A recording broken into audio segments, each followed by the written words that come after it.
A day before our annual trip, my son texted, "Don't come to the lake house. My wife's parents need the master suite. You can watch the dogs at home." I didn't argue. I called a developer and sold the land for cash that afternoon.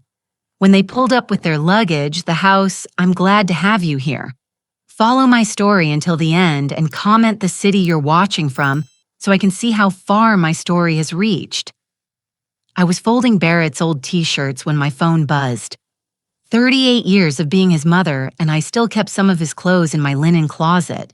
The faded baseball shirts from high school, a college sweatshirt with a small tear in the sleeve that I'd offered to mend a dozen times. He never wanted them back, but I couldn't bring myself to donate them either. The message appeared on my screen like a slap across the face. "Stay home and watch the dogs. Sarah's parents need the master suite. We'll handle everything this year." I read it 3 times before the words actually sank in. My hands started trembling and I had to sit down on my bed. The same bed where Robert and I used to plan those lake house weekends where we'd lie awake excited like children on Christmas Eve, talking about all the memories we'd make with our family. Barrett was talking about our annual 4th of July weekend. 34 years we'd been going to that lake house. 34 years of tradition of family barbecues, of watching fireworks reflect on the water, while 3 generations sat together on the dock Robert built with his own hands. Watch the dogs. He wanted me to stay home and watch the dogs while his in-laws enjoyed the master bedroom that I decorated myself. The bedroom where Robert and I had spent our last anniversary before the heart attack took him. The bedroom with the windows facing east so we could watch the sunrise over the water every morning. I called him immediately. My fingers shook as I pressed his number, his. Muscle memory from 15 years of worry every time he didn't answer right away. "Hi, Mom." His voice was distant, distracted. I could hear Sarah laughing in the background, probably at something on her phone. She was always on that phone. "Barrett, honey, I just got your message." I think there might be some confusion. "No confusion, Mom. Sarah's parents are coming, and you know how her dad's back is. He needs the good bed. The guest room would be too uncomfortable for them." The guest room. He was talking about the guest room like I was a guest in my own family tradition, like I was some distant relative who should be grateful for whatever corner was left over. But Barrett, this is our weekend, our family weekend. We've been planning this since Easter. It's still family weekend. Maybe it would be better if you sat this one out. Sarah's been really stressed about hosting her parents. And you know how she gets. Yes, I knew exactly how Sarah got. I'd watched her manipulate my son for 9 years, slowly cutting away pieces of him until I barely recognized the boy who used to call me every Sunday just to chat. The boy who used to bring me flowers on Mother's Day, not because he had to, but because he wanted to see me smile. Barrett. I bought all the groceries yesterday. They're sitting in my refrigerator right now. I made my famous potato salad, the one your father always loved. I picked up those expensive steaks you like. Silence then quietly. Maybe you could drop them off tomorrow morning before we get there. Drop them off. Like a delivery service. Like hired help. I've been organizing this weekend for 34 years, Barrett. Since you were 4 years old. Since before Sarah was even in your life. Mom, don't make this about Sarah. This is just what works best for everyone except me. But I didn't say that. I'd learned over the years that pointing out my own needs only seemed to annoy him more. What about tradition? What about the photo we always take on the dock? We have 33 years of those photos. Barrett, 33 years of our family together in that same spot. We can take a photo next year. As if next year was promised, as if I'd still be welcome next year, or if there would even be a next year for us. I was 62 years old. How many next years did I realistically have left with my son? I don't understand this. Barrett helped me understand how we went from planning our weekend together to me being uninvited from my own family tradition. Another pause longer this time. I could hear Sarah's voice in the background, sharp and impatient, though I couldn't make out the words. "Look, Mom, I have to go. Sarah needs help with something. Just stay home this weekend, okay? Rest, relax. Take care of Buddy and Sasha for us. They love you. The dogs loved me." At least there was that. He hung up before I could respond. I sat there holding the phone, staring at the blank screen, feeling like someone had reached into my chest and squeezed my heart until it couldn't beat properly. I walked to my kitchen and stared at the bags of groceries lined up on my counter. $237 worth of food, Barrett's favorite beer, the expensive cheese Sarah pretended to like, fresh corn for the barbecue. Everything I'd carefully selected to make our weekend perfect. On my refrigerator, held up by a magnet shaped like a little lake house, was this year's calendar. I'd marked the 4th of July weekend in bright red ink months ago. Lake House family time, written in my careful handwriting. The same handwriting that used to fill out Barrett's school forms, sign his permission slips, write encouraging notes for his lunchbox. I pulled out my phone and scrolled through my photos. Last year's 4th of July. There we were on the dock, Barrett and Sarah and me. Barrett looked tired, but he was smiling. Sarah looked bored, but she was there. I looked happy, genuinely happy, because for that one moment, it felt like we were still a family. The photo from 2 years ago showed a different story. Barrett's smile was more forced. Sarah was checking her phone even in the picture. But we were together. We were trying. 3 years ago, 4 years ago, 5 years ago, right after Robert died, Barrett had his arm around me in that one, holding me up during my first holiday season, without his father. He'd been so gentle with me then, so protective. When had that changed? When had I become the burden? Instead of the beloved, I set my phone down and walked to the window that faces the street. From here, I could see Mrs. Henderson next door watering her roses. She'd lost her husband 2 years after I lost Robert. We'd become friends in the way that widows do, bonding over the particular loneliness of sleeping in beds that used to be shared.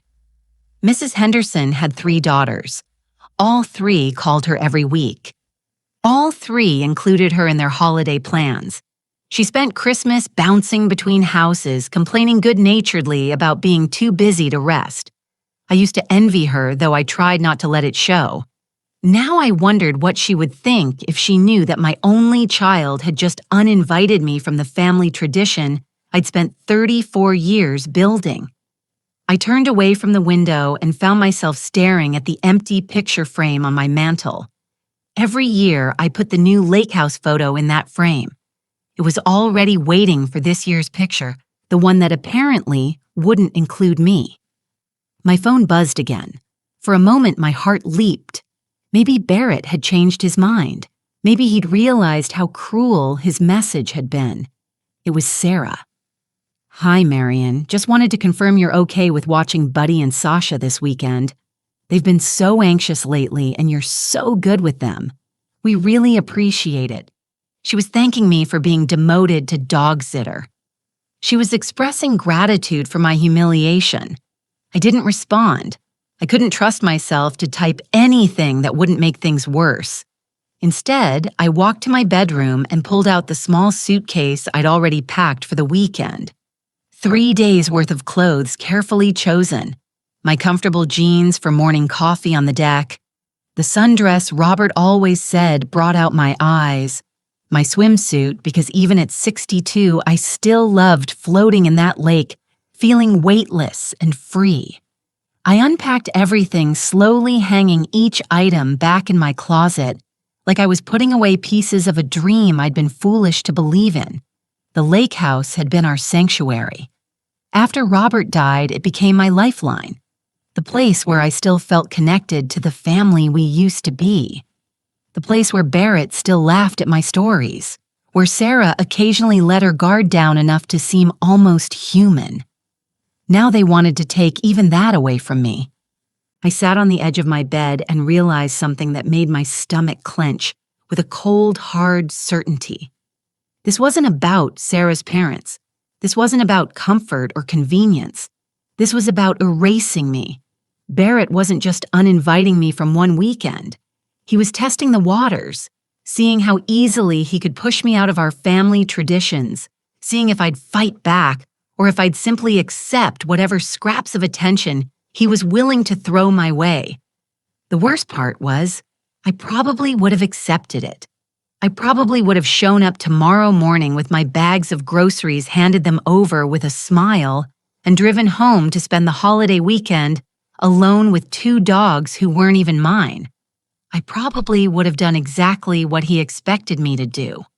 But as I sat there in the growing darkness of my bedroom, something inside me shifted. A small, hard kernel of anger that I hadn't felt in years. Not the quick flash of irritation that comes and goes, but something deeper. Something that tasted like self-respect. I picked up my phone and scrolled through my contacts until I found the number Helen Henderson had given me last month. The developer who'd been trying to buy properties in the Lake District, the one she'd mentioned, was paying cash, closing quickly. Before I could change my mind, I pressed call. A man answered on the second ring. Davidson Development. This is Mike. Hello, I said, surprised by how steady my voice sounded. I have a lake property I'd like to sell immediately. Mike Davidson arrived at my house 43 minutes after I called him. I'd spent those minutes pacing my living room, second-guessing myself with every step. What was I doing? This was insane.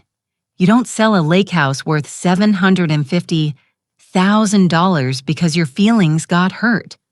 But then I'd catch sight of Barrett's old-school photos lining my hallway, and the anger would surge back. 22 years of parent-teacher conferences I'd attended alone after Robert died. 22 years of being both mother and father cheerleader and disciplinarian. 22 years of putting Barrett first, only to be told I should stay home and watch the dogs. Mike was younger than I'd expected, maybe 45, with kind eyes and calloused hands that spoke of actual work rather than just office deals. He sat across from my kitchen table, spreading out papers, while I made coffee with hands that still trembled slightly. Mrs. Patterson, I have to ask, are you sure about this waterfront property like yours? It's usually a family legacy kind of thing. I set his coffee cup down harder than necessary. It was supposed to be. He glanced up at something in my voice. Trouble with the family. You could say that. I pulled out my phone and showed him the photos I'd been scrolling through earlier. 34 years of 4th of July weekends. 34 years of making that place the center of our family's world. Mike studied the photos, his expression softening as he took in decades of smiling faces, birthday parties, graduation celebrations. Beautiful property. Beautiful family. What changed? I almost laughed, but it would have sounded bitter. My son got married. That wasn't fair to Barrett, and I knew it even as I said it. The changes had been gradual, so slow I'd barely noticed them happening. Like watching someone you love disappear piece by piece until one day you wake up and realize they're a stranger wearing a familiar face. The house was my husband's dream. I found myself saying Mike had that kind of face that made you want to explain things to make him understand this wasn't just about money. Robert worked construction for 27 years. Good, honest work, but hard on the body. He used to drive by lakefront properties on weekends, especially this one piece of land that had been in the same family for generations. I got up and pulled a photo album from my bookshelf. The wedding album I'd put together for Barrett and Sarah, full of pictures they'd probably never looked at. There tucked in the back was the photo I wanted. Robert standing in front of a for sale sign, grinning like he'd won the lottery. He'd been setting aside money for 15 years. $20 here, $50 there. Never told me about it until Barrett graduated college. Then one day he comes home and says, "Marion, pack a bag. We're going to look at our retirement." Mike studied the photo. "He looks happy." He was. We drove up there on a Saturday morning in October. The leaves were changing and the lake was like glass. The property had this old cabin on it, nothing fancy. But Robert walked around it like he was touring a palace. He kept saying, "Can you see it, Marion? Can you see our family here?" I could still remember the way his eyes lit up as he described his vision.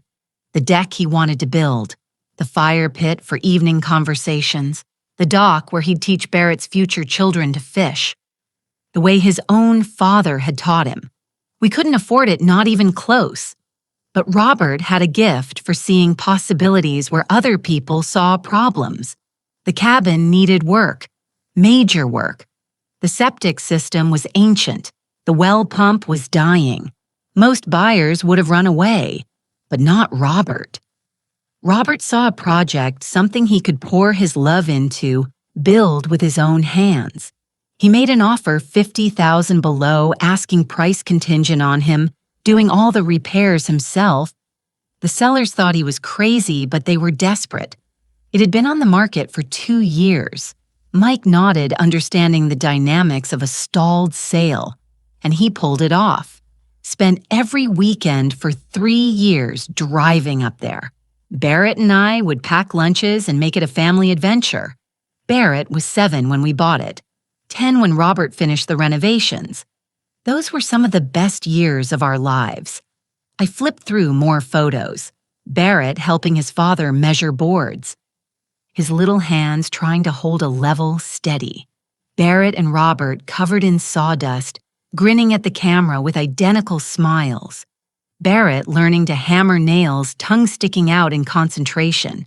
Robert taught Barrett everything on that property, how to fix a leaky faucet, how to read the weather by watching the lake, how to gut a fish without making a mess. But more than that, he taught him about taking care of something you love, about building something that would last. Sounds like Barrett learned those lessons well. I closed the album. I thought he had. Mike waited while I refilled our coffee cups. Outside, I could hear Mrs. Henderson's grandchildren playing in her backyard, their laughter drifting through my kitchen window. Normal family sounds the kind of sounds that used to fill my lake house every holiday weekend. Robert died 15 years ago, I continued. Heart attack at 47. One day, he was planning to retire early so we could spend more time at the lake. The next day, Barrett and I were planning his funeral. I'm sorry. Barrett was 25, then old enough to understand what we were losing, but still young enough to need his father. That lake house became sacred to us after Robert died. It was where we felt closest to him, where we could still hear his voice in the wind through the trees. I showed Mike another photo. Barrett, at 26, standing on the dock Robert had built holding his father's fishing tackle box. He used to sit out there for hours using Robert's old lures, convinced he could feel his dad's presence in the water.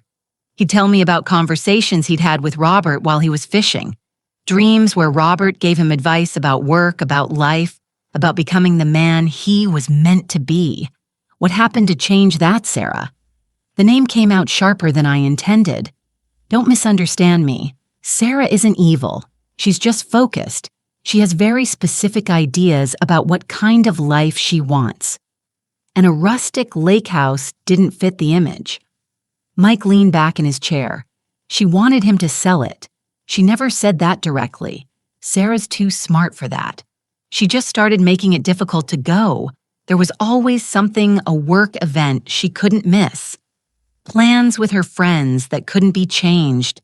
A migraine that made her too sick to travel. Barrett started going up alone, but it wasn't the same.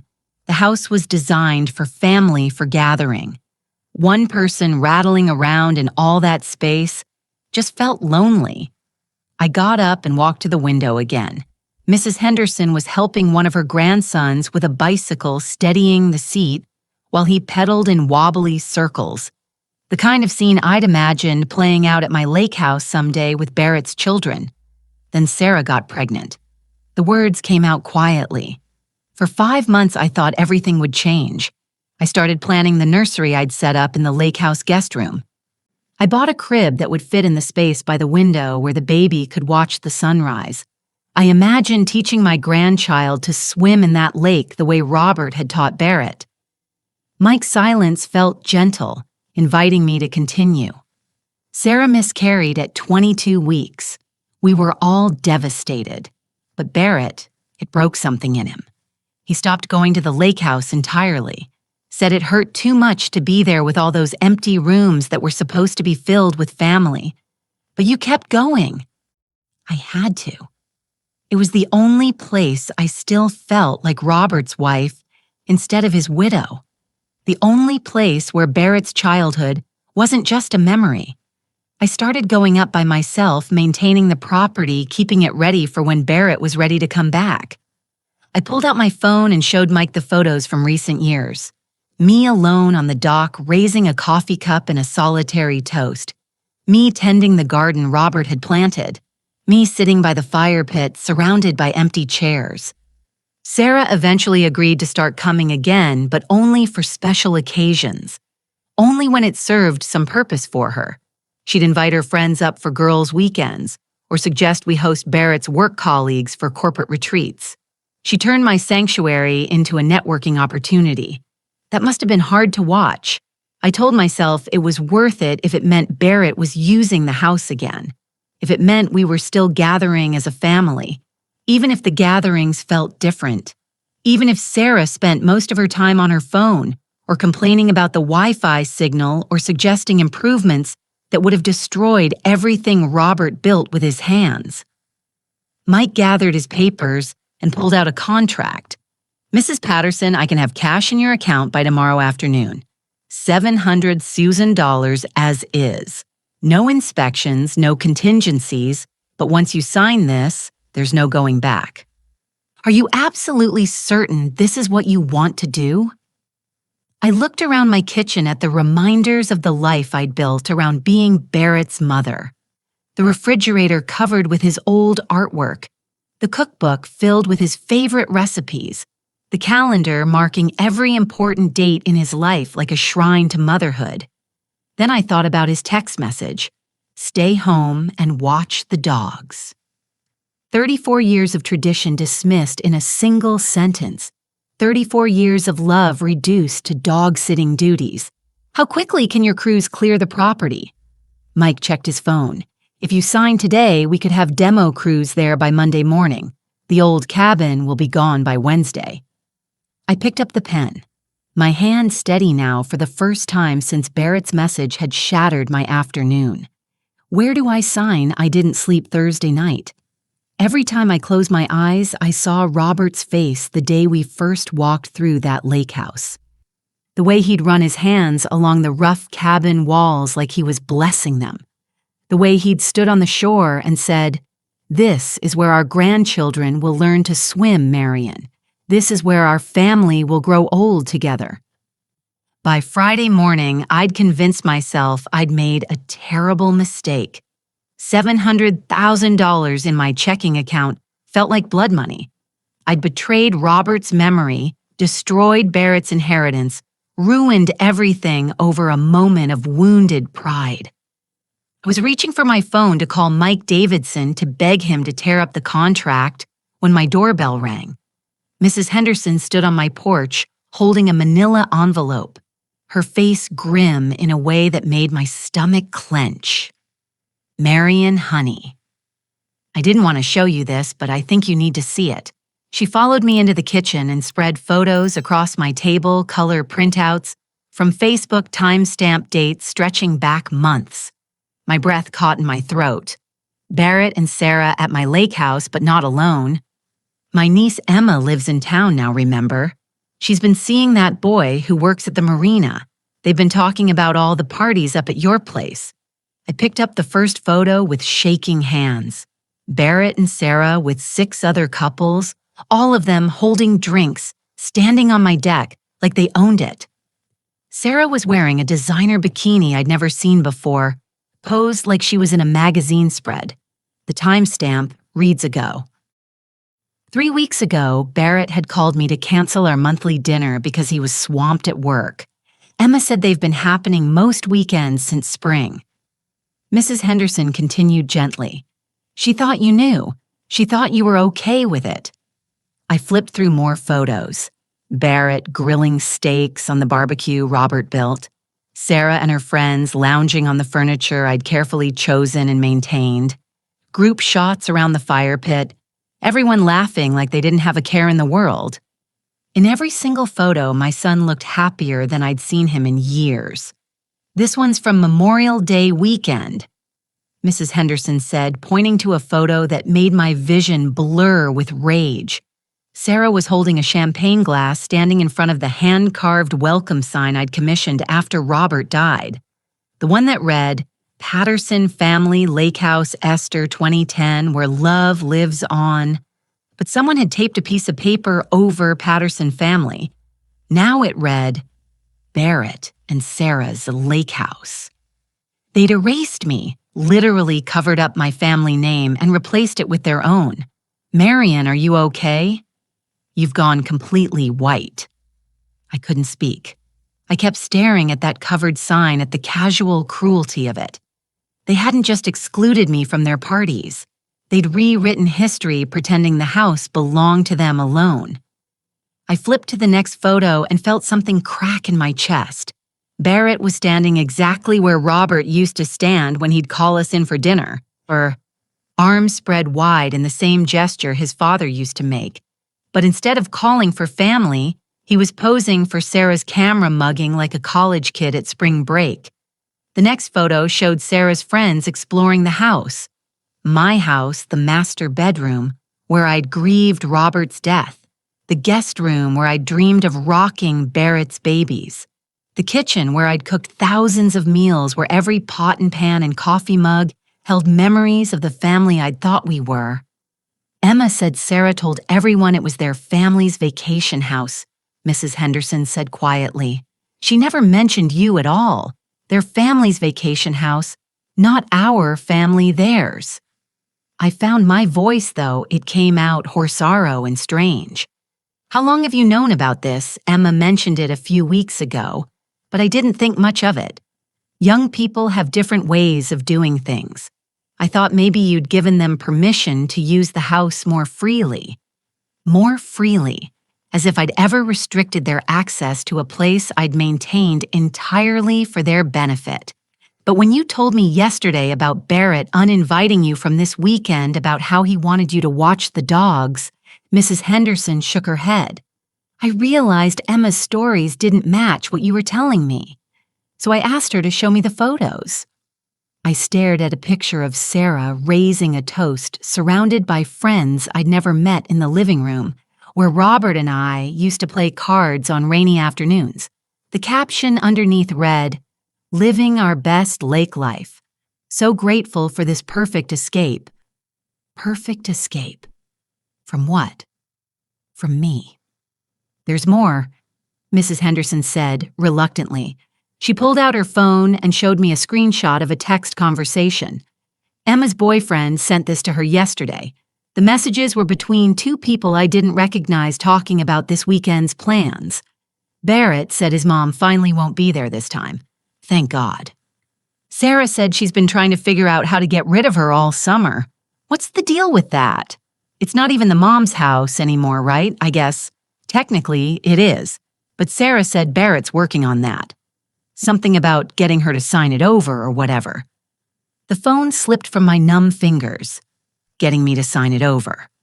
Barrett hadn't been gradually pulling away from me. He'd been systematically pushing me out of the lake house so he and Sarah could claim it as their own. The canceled dinners, the shortened visits, the excuses about being too busy to come up for weekends, it had all been calculated. While I'd been desperately trying to hold our family together, Barrett had been planning to take the house away from me entirely. Marion. Mrs. Henderson's voice seemed to come from very far away. Marion, you need to sit down. I was already sitting, but I felt like I was falling. 34 years of believing my son loved me.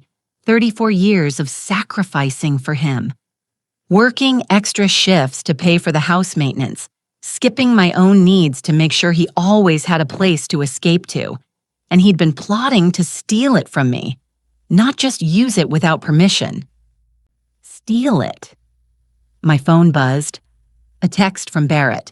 Change of plans. We're heading up tonight instead of tomorrow. Can you drop off those groceries by 6 and maybe throw in some extra beer? Sarah's parents drink more than I remembered. LOL. The casualness of it, the assumption that I'd just comply. The laughing emoji like this was all some lighthearted family joke. It hit me like a physical blow. He had no idea I discovered their secret parties. No idea I knew about Sarah's friends mocking me behind my back. No idea that Emma's boyfriend had exposed their plan to manipulate me into signing over the house.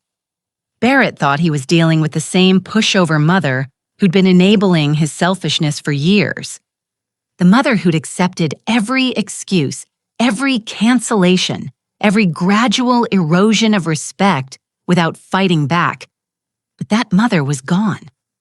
I stood up so abruptly that my chair fell backward. Mrs. Henderson jumped alarmed by the sudden movement. "Marion, what are you thinking?" I was thinking about Robert building that dock board by board.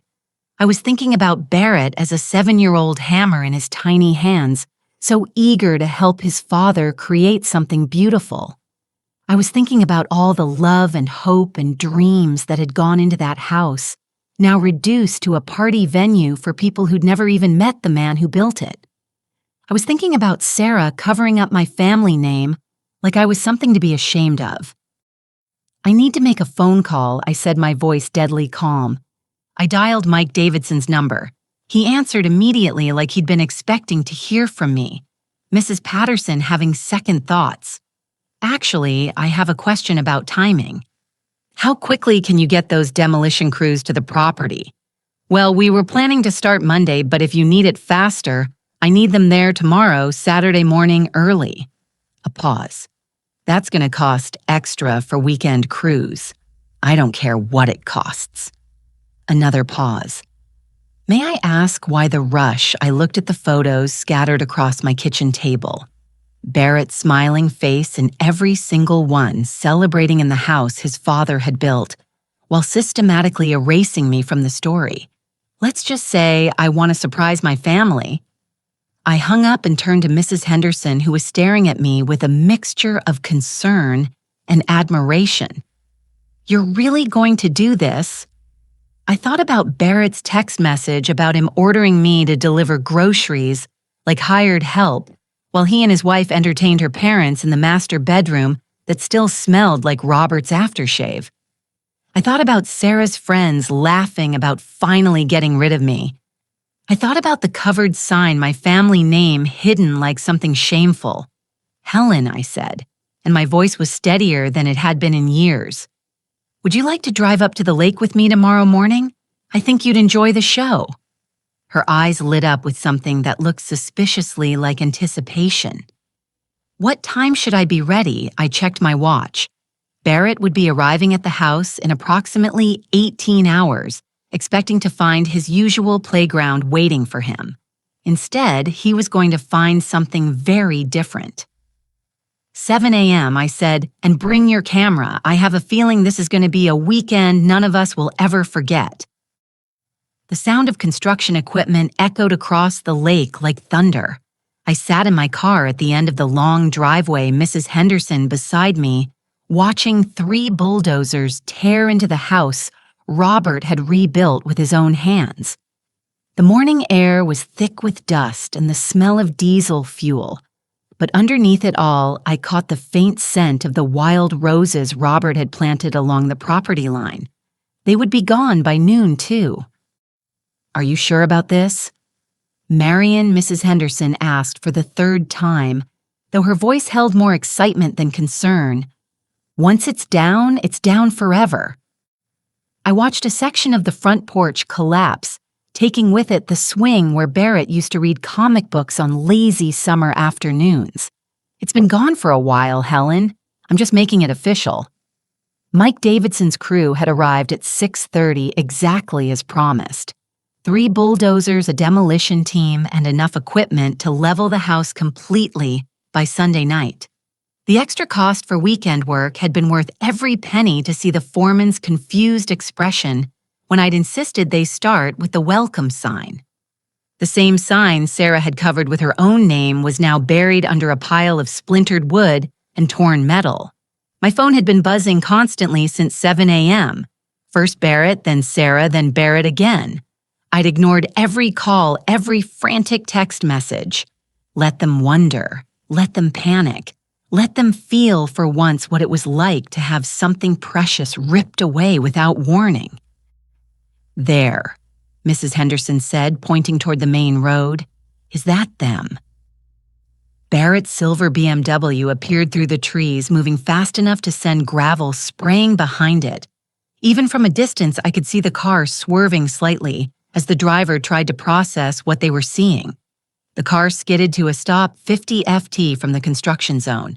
Barrett jumped out so quickly, he left his door hanging open, his face a mask of shock and disbelief.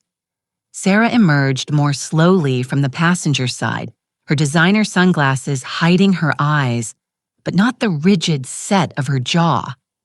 I rolled down my window to hear better. What the hell is happening here? Barrett's voice carried across the noise of the machinery, high and strained with panic. Mike Davidson approached them, clipboard in hand, his expression professionally neutral. You folks need to stay back behind the safety line. This is an active demolition site. Demolition. Sarah's voice cracked on the word. There must be some mistake. This is our house. We're supposed to be here this weekend. No mistake, ma'am. Property was sold yesterday. New owners wanted immediate clearing for development. Barrett grabbed Mike's arm, and for a moment I thought my son might actually strike him. Sold. This house can't be sold. My mother owns this property, and she would never. He stopped mid-sentence, his face going white as understanding began to dawn. Sarah ripped off her sunglasses, revealing eyes wild with rage and disbelief. Where is she? Where's Marion? Mrs. Henderson nudged me. Here we go. I got out of my car and walked toward them, taking my time. With each step, I felt something I hadn't experienced in years. Complete control of a situation involving my son. For once, Barrett was the one scrambling to understand. For once, he was the one with no power to manipulate the outcome. Mom. Barrett rushed toward me, his face desperate. Mom, what's happening? Please tell me this is some kind of misunderstanding. I stopped just outside the safety perimeter, close enough to see the fear in his eyes, but far enough away that the construction noise would force him to really listen. No misunderstanding, Barrett. I sold the house. You what? Sarah's shriek pierced through the rumble of machinery. You can't sell this house. We have plans. We have people coming. Yes, I heard about your plans. I pulled out my phone and showed them the Facebook photos Mrs. Henderson had printed. Quite the party you had last month, and the month before that, and apparently every weekend since spring. Barrett's face cycled through confusion recognition, and finally something that might have been shame. Mom, I can explain. Can you explain this? I showed him the photo of the covered welcome sign. Can you explain why Sarah felt the need to hide our family name? Sarah stepped forward, her composure cracking completely. We were just having some friends over. It wasn't supposed to be a big deal. Friends I'd never met in a house you told them belonged to you. I kept my voice level, almost conversational. Tell me, Sarah, when exactly were you planning to have Barrett convince me to sign the deed over to you? The question hit like a slap. Barrett actually staggered backward. Who told you that? Does it matter? The point is, while I was buying groceries for our family weekend, you two were plotting to steal my home. It's not stealing. Sarah's voice rose to nearly a scream. Barrett deserves that house. You're just a bitter old woman who can't let go. Mrs. Henderson gasped audibly from behind me, but I felt nothing but cold satisfaction. Finally, Sarah was showing her true face. You're right, I said calmly. Barrett does deserve a lake house. He should build one himself with his own money the way his father built this one, the way real men provide for their families. Barrett flinched like I'd struck him. Mom, please. We can work this out. Whatever you want, whatever you need. What I needed was respect. The words came out harder than I'd intended. What I needed was to be treated like family instead of like hired help. What I needed was for my son to defend me when his wife called me a bitter old woman. I never Barrett started, but I cut him off. You stood there and let her say it. Just like you've stood there and let her disrespect me for 9 years. Just like you stood there and let her erase our family name from the sign your father's memory built. Sarah stepped between us, her face twisted with fury. Robert's dead, Marion. He's been dead for 15 years. This obsession with his memory is pathetic. The words hung in the air like smoke. Even the construction crew seemed to pause for a moment, sensing the violence of what had just been said. Barrett's face went gray. Sarah, don't. No, Barrett. Someone needs to say it. Your mother has been holding this family hostage with a dead man's ghost for years. We can't move forward. We can't make our own memories. We can't even use our own property without her hovering around like some kind of sad, desperate widow. I stepped closer to Sarah, close enough to see the spittle at the corners of her mouth, the rage that had been building behind her perfect facade for years. You're absolutely right, Sarah. Robert is dead, but his love for this family was real. His sacrifice to build this place was real, and his son's respect for that sacrifice used to be real, too. I turned to Barrett, who looked like he wanted to disappear into the ground. Your father spent 3 years of his life rebuilding this house. He worked every weekend, came home exhausted and covered in sawdust because he wanted to give you something permanent, something that would last. He dreamed of teaching your children to fish off that dock the way he taught you. Barrett's eyes filled with tears, but I wasn't finished. He never got to meet those grandchildren. He never got to see you become a man.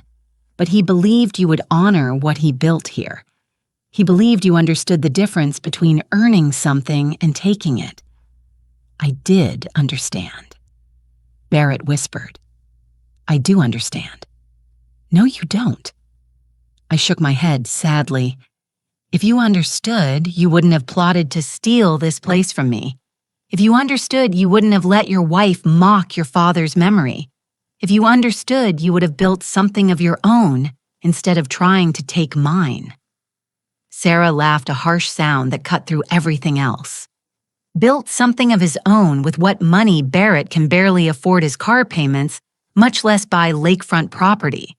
The admission hung between us like a confession. Barrett's financial struggles, the debt I suspected but had never asked about. The reason they needed my house instead of buying their own. Is that true, Barrett? I asked quietly. He couldn't meet my eyes. Things have been tight lately. Sarah's spending my job market the house payments. So you thought you'd solve your money problems by stealing from your mother. It wasn't stealing. He exploded finally.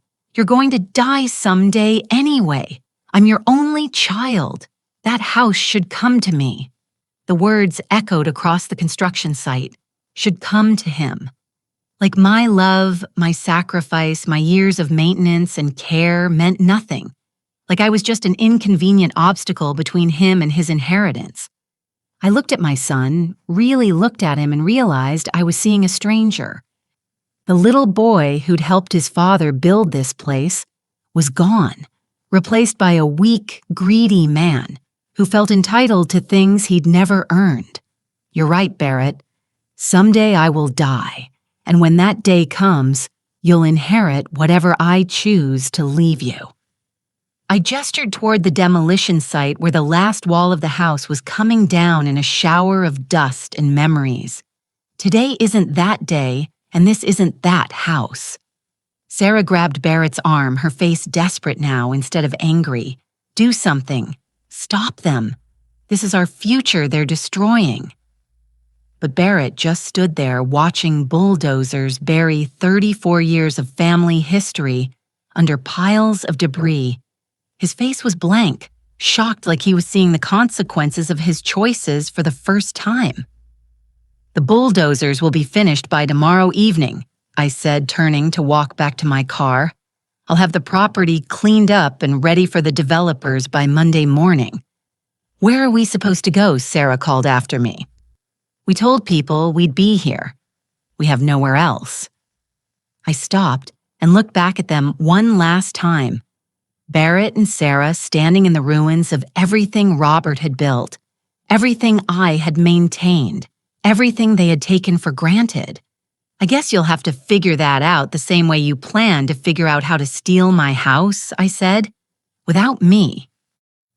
As I walked away, I heard Sarah screaming at Barrett, blaming him for losing control of his mother, for not handling the situation better, for not being man enough to prevent this disaster. I heard none of it from Barrett in response. Mrs. Henderson was waiting in the car, practically vibrating with excitement. "Marion, that was incredible. I've never seen anything like it." I got into the driver's seat and started the engine, pulling away from the demolition site without looking back. In my rearview mirror, I could see Barrett and Sarah still standing there, surrounded by the debris of their entitled expectations. "How do you feel?" Mrs. Henderson asked as we drove toward town. I considered the question as we passed the marina, where Robert used to buy bait, the ice cream stand, where Barrett had celebrated his first successful fishing trip, the general store where 3 generations of my family had bought supplies for countless lake weekends. All of it was ending. All of it was gone. But for the first time in 15 years, I wasn't the one being left behind. "Free," I said finally. "I feel free." 3 months after the demolition, I was sitting in a cafe in Portland, Oregon, watching the rain streak down the window while I waited for my real estate agent. Not the rain I was used to back home, but something gentler, more purposeful. Everything about this city felt purposeful. From the way people walked with intention down the tree-lined streets to the way conversations flowed in coffee shops without the underlying tension I'd grown accustomed to. My phone buzzed with another call from Barrett, the 7th one this week. I let it go to voicemail just like all the others. There would be time to deal with Barrett later when I was ready, when I had built something strong enough to withstand whatever manipulation he was preparing. Mrs. Patterson, a woman with kind eyes and silver hair, approached my table. "I'm Linda Chen. Are you ready to see your new home?" I stood up, smoothing down the jacket I'd bought last week. Nothing fancy, but new. Everything about my wardrobe was new. Now, after Barrett's confrontation at the lake, I donated most of my old clothes to charity. All those careful conservative outfits chosen to avoid drawing attention, to avoid giving anyone a reason to criticize the grieving widow, the devoted mother who never quite measured up. The woman looking back at me from dressing room mirrors now was someone I barely recognized. Confident, purposeful, free. "I'm ready," I told Linda, and meant it completely. The house was a 15-minute walk from the cafe in a neighborhood full of craftsman homes and established gardens. Nothing like the lake house Robert had built, nothing like the suburban prison I'd maintained for 38 years. This was something entirely mine. Built in 1922, Linda explained as we walked up the front steps. The previous owner was an artist. She lived here for 47 years before moving to assisted living. The front door opened onto hardwood floors that gleamed in the afternoon light. Large windows, built-in bookshelves, a fireplace that actually worked instead of just providing decoration. The kind of house where people lived intentionally, where every room had a purpose, beyond just filling space. The kitchen was updated 5 years ago. Linda continued leading me through rooms that felt like possibilities instead of obligations. All the appliances are included. I ran my hands along the granite countertops, imagining cooking meals for one without guilt. No more preparing elaborate dinners that went unappreciated. No more buying Barrett's favorite foods in case he decided to visit. No more organizing my entire life around someone else's unpredictable needs. "There's something else I think you'll love," Linda said, opening a door I hadn't noticed.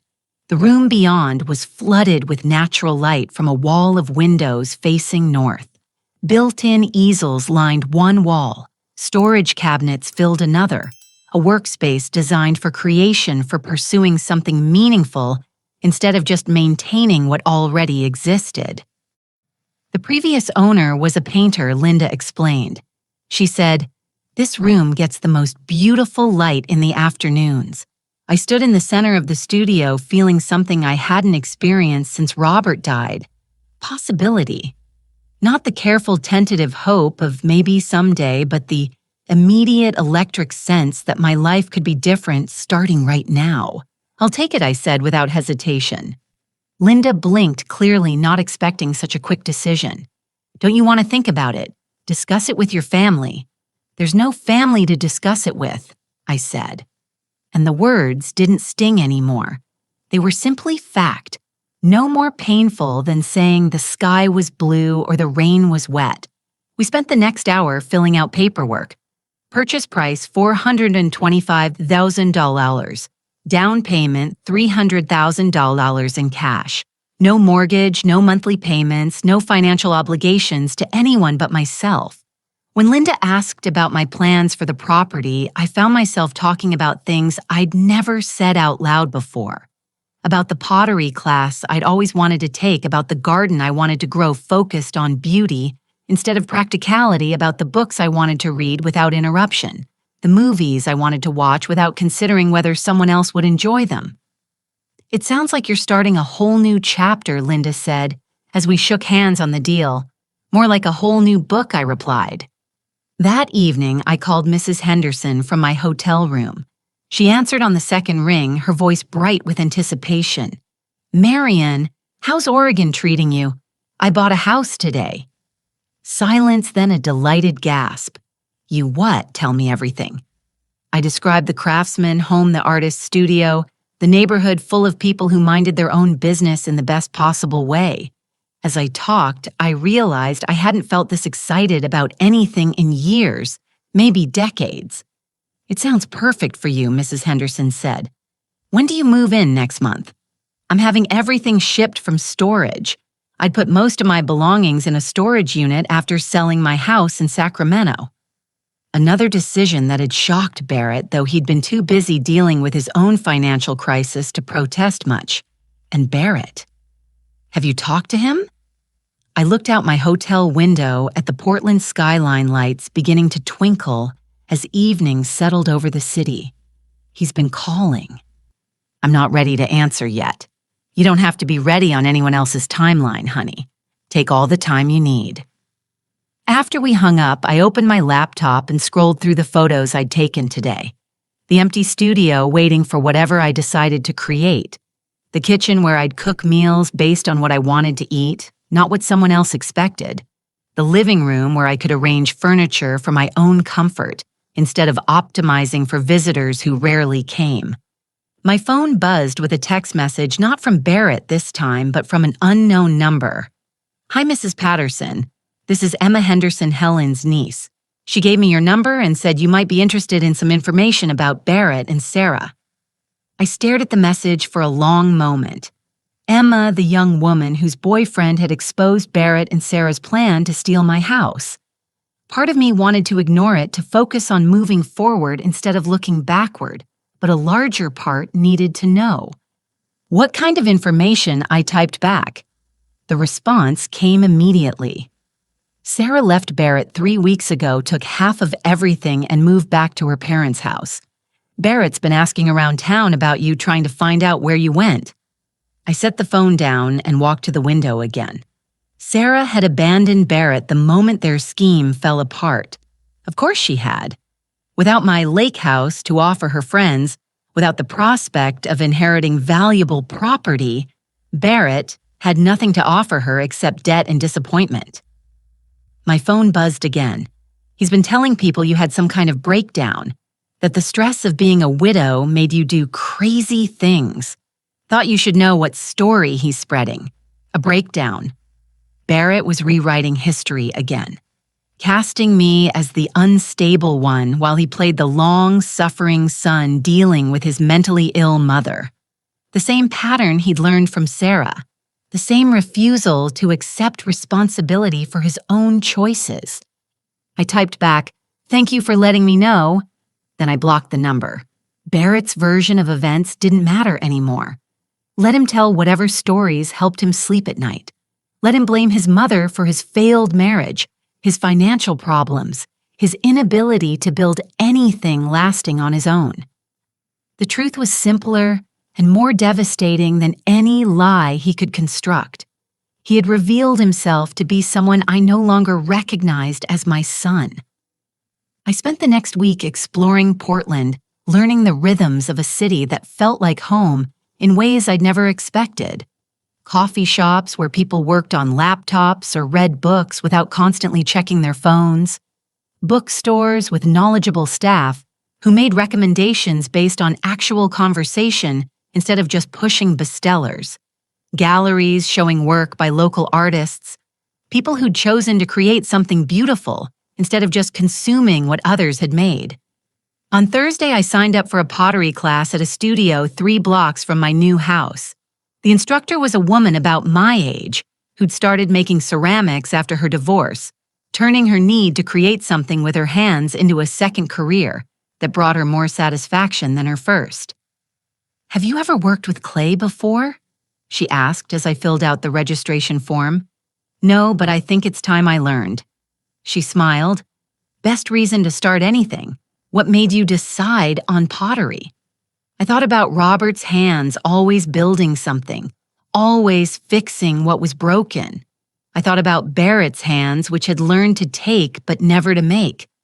I thought about my own hands spent decades serving others, now ready to create something entirely for myself.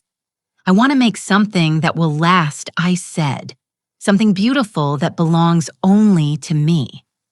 The first class was the following Monday. I spent the weekend setting up my new house, arranging furniture and unpacking boxes, with a sense of purpose I hadn't felt in years.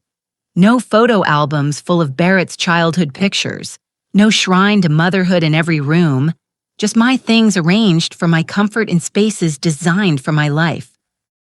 Sunday evening, as I sat in my new living room with a glass of wine and a book I'd chosen, simply because it interested me, my phone rang with Barrett's number. This time I answered, "Mom." His voice was smaller than I remembered, uncertain, in a way that made him sound like a child again. "Please don't hang up." I waited. Sarah left me. I heard.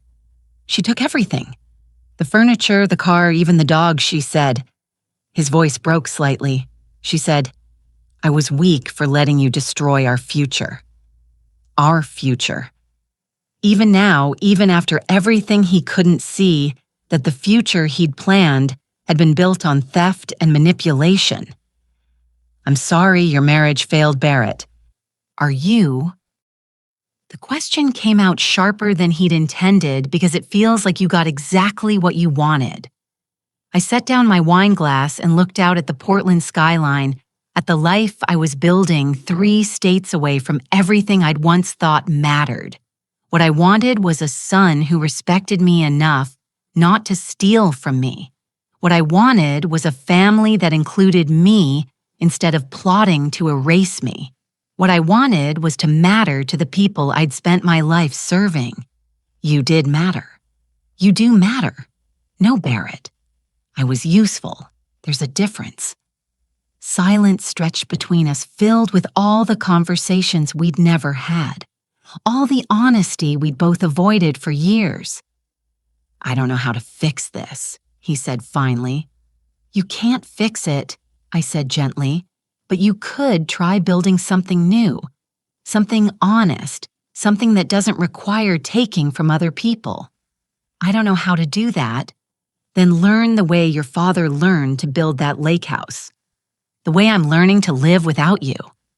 I hung up before he could respond, before his need could pull me back into the old pattern of sacrifice and service and disappointment.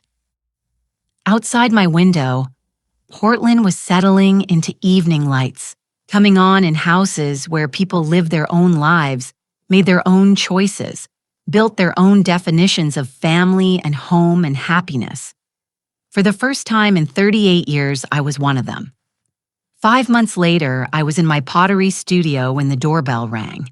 My hands were covered in clay halfway through shaping what would become a serving bowl for the dinner party I was hosting next week. My first dinner party in the Portland house with neighbors who'd become friends. People who knew me as Mary and the potter, not Mary and the disappointed mother. The doorbell rang again, more insistent this time. I glanced at the clock on the studio wall, 4:30 on a Tuesday afternoon. I wasn't expecting anyone.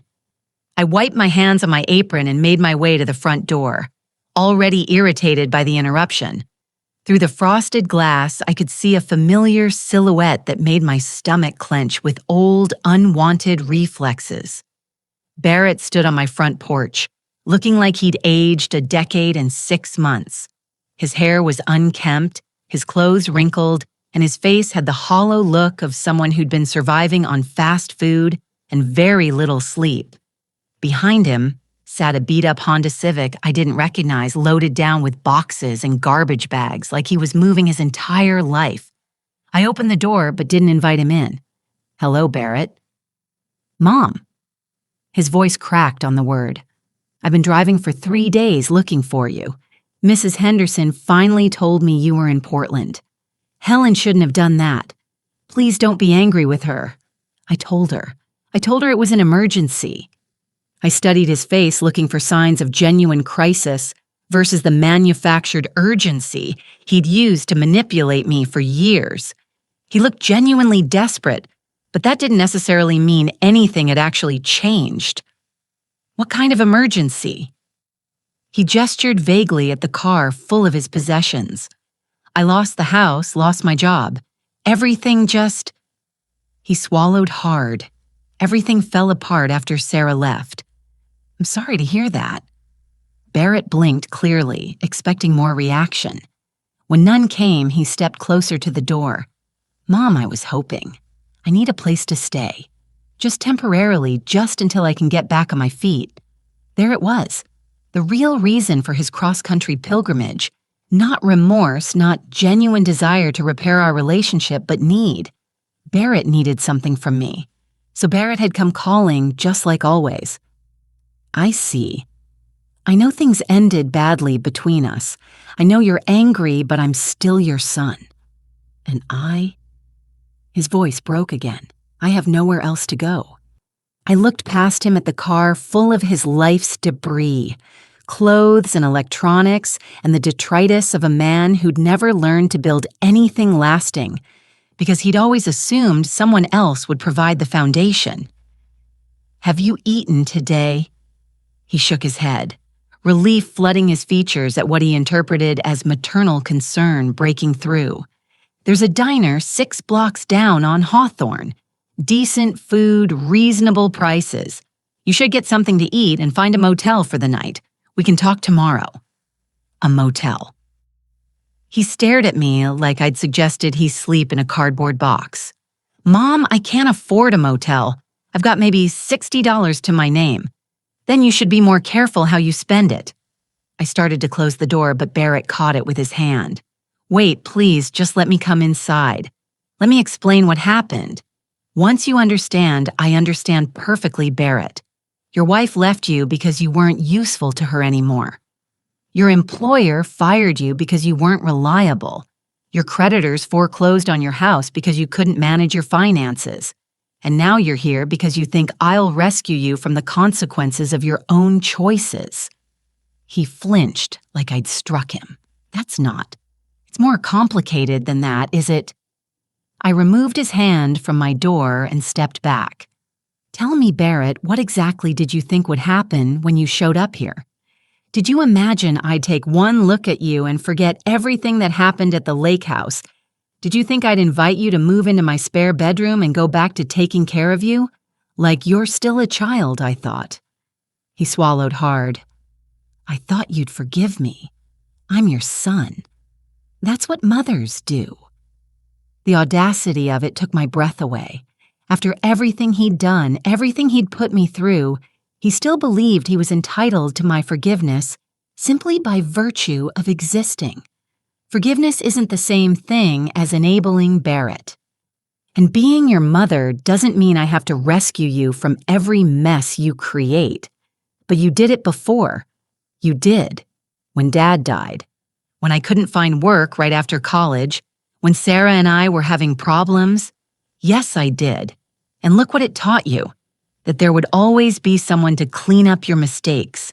That you never had to face real consequences because Mom would always be there with an open checkbook and an open door. Barrett's face crumpled. I'm not asking for money. I'm just asking for a place to stay. A place to stay while you figure out how to rebuild your life using my resources. A place to stay while you eat my food, use my utilities, and slowly take over my space the way you took over the lake house. I wouldn't do that. You've already started. I gestured toward his car. You brought your entire life here without asking if you were welcome. You assumed I'd take you in because you assumed I'm still the same woman who spent 38 years prioritizing your needs over my own happiness. Barrett stared at me, his mouth opening and closing like he was trying to form words that wouldn't come. Finally, he found his voice. What happened to you? I grew up. I realized that loving someone doesn't mean letting them destroy you. I learned the difference between being a good mother and being a doormat. You sound like Sarah. The comparison hung in the air between us meant to wound. Barrett still believed that calling me selfish, comparing me to the woman who'd manipulated him, would make me back down and return to my old patterns of guilt and accommodation. Instead, I laughed. Good. Sarah may have been a terrible wife and a worse person, but she understood something I took 62 years to learn.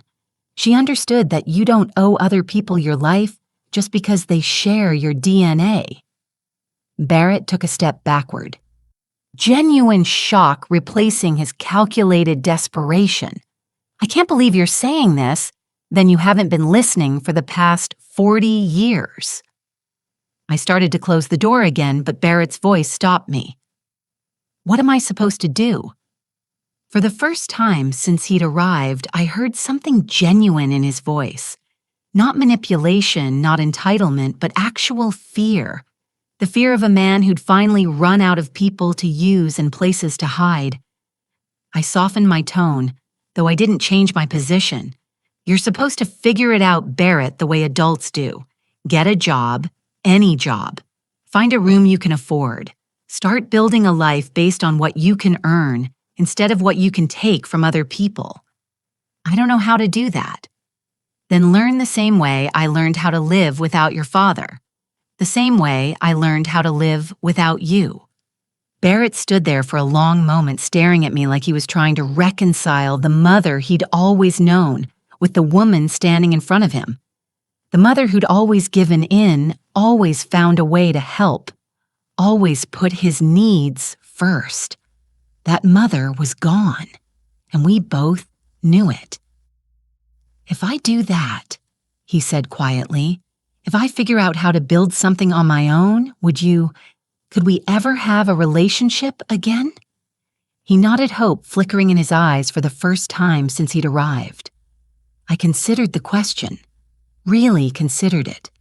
Not the automatic yes I would have given 6 months ago, but an honest assessment of what it would take for me to trust my son again. Maybe I said finally, if you can prove that you've changed, if you can build something real without taking from other people, if you can show me that you understand what respect actually means, how long would that take? However long it takes. Maybe a year, maybe 5 years, maybe never. That's not up to me, Barrett. That's up to you. He stared at me for another moment, then looked back at his car at the chaos of his collapsed life waiting for him. I love you, Mom. I love you too. I said and meant it. But love isn't enough anymore. It has to be earned. Barrett nodded slowly like he was finally beginning to understand the difference. He turned and walked back to his car, his shoulders slumped with the weight of actual responsibility. As he drove away, I caught a glimpse of his face in the rearview mirror. For the first time in years, Barrett looked like a man instead of a boy, scared, uncertain, but finally forced to confront the real world without a safety net. I watched until his taillights disappeared around the corner, then went back inside to my pottery studio. My serving bowl was still waiting on the wheel, half-finished-ish but full of potential. I settled back onto my stool, wet my hands, and began to shape the clay again. Tomorrow I would host my first dinner party for friends who chose to spend time with me because they enjoyed my company, not because they needed something from me. Next week I would start an advanced pottery class where I'd learn new techniques for creating things that had never existed before. And someday maybe Barrett would knock on my door again, not as a desperate man seeking rescue, but as someone who'd learned to build his own life, who could offer something to our relationship instead of just taking from it. Until then, I had my own life to live my own dreams, to pursue my own clay, to shape into something beautiful and lasting and entirely mine. Outside my studio window, Portland sparkled in the late afternoon light, a city full of people who'd learned to start over, to rebuild, to create something new from the pieces of whatever they'd left behind. I was one of them now. Finally, completely beautifully one of them. Now I'm curious about you who listened to my story. What would you do if you were in my place? Have you ever been through something similar? Comment below. And meanwhile, I'm leaving on the final screen 2 other stories that are channel favorites, and they will definitely surprise you. Thank you for watching until here.